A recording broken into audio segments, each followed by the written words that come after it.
Hello student, चला तर आपण आता कविता 13वी कविता एक तांबडा भोपळा हे करणार आहोत इयत्ता दुसरीच्या पुस्तकातील.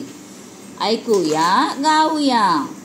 एक तांबडा भोपळा वेळीवर कापला, त्याच्या उभ्या फोडीमध्ये अर्धचंद्र लपला. अर्धचंद्र लपला. चंद्र कसा असतो तसा दिसतोय ना.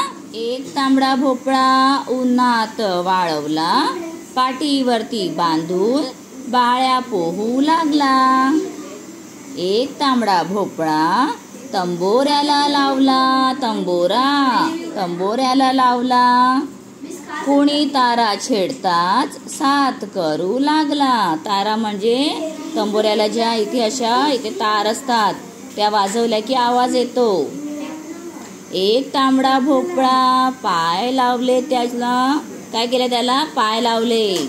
एक तांबडा भोपळा पाय लावले त्याला, गेला टुणूक टुणूक घेऊन म्हातारीला.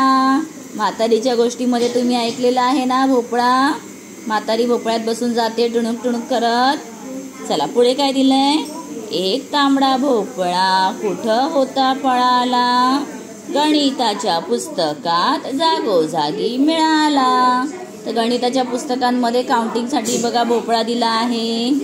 इथे सुंदर सुंदर कविता कोणी लिहिली आहे? पद्मिनी बिनीवाले.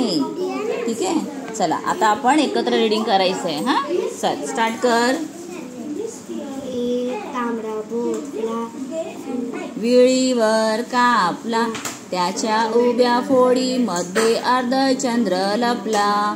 एक तांबडा भोपळा उन्हात वाळवला, पाठीवरती बांधून बाळ्या पोहू लागला. एक तांबडा भोपळा तंबोऱ्याला लावला, कुणी तारा छेडताच साथ करू लागला. एक तांबडा भोपळा पाय लावले त्याला, गेला टुणूक टुणूक घेऊन म्हातारीला.